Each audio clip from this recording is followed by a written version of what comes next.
The Buy Canadian movement has become a huge force in the last week alone, changing how and where people shop. A vast amount of people are only purchasing made in Canada products. Grocery store owners like Marilyn Dibb are astounded by just how quickly Canadians have dumped American products in the wake of President Donald Trump's tariff threats. They are completely boycotting the American-made product. And at the Canada-U.S. border, officials are reporting a huge drop in southbound traffic at some ports of entry. In Blaine, Washington, near Vancouver, wait times were just 5 minutes, down from the usual 19 minutes on a Sunday, let alone Super Bowl Sunday. All of that has some U.S. lawmakers furious with the president. It unnecessarily harms a relationship with Canada that's been such a good relationship.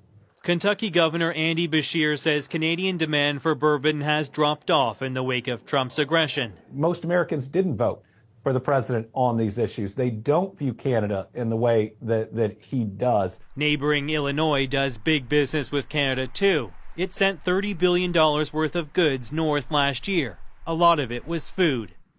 Trump's put that in jeopardy, says this congresswoman. Just making it that much more difficult for our farmers to keep their heads above water. It's very serious. Minister Anita Anand is working with the provinces to quickly dismantle decades-old trade barriers between provinces to help the economy along if Trump delivers a blow. Canada needs to become more self-sufficient, whatever the president does in the end, she says. Every one of us wants Canada to remain strong and free, and we are prepared to do whatever it takes to ensure that occurs. Some Canadians have soured on the U.S., and Trump's latest threat to impose steel and aluminum tariffs won't help. The country's 13 premiers are headed to Washington this week, though, to smooth things over, part of a diplomatic push to get Trump to drop the tariffs for good. And while the premiers have said they're committed to Team Canada, some still have demands for the federal government.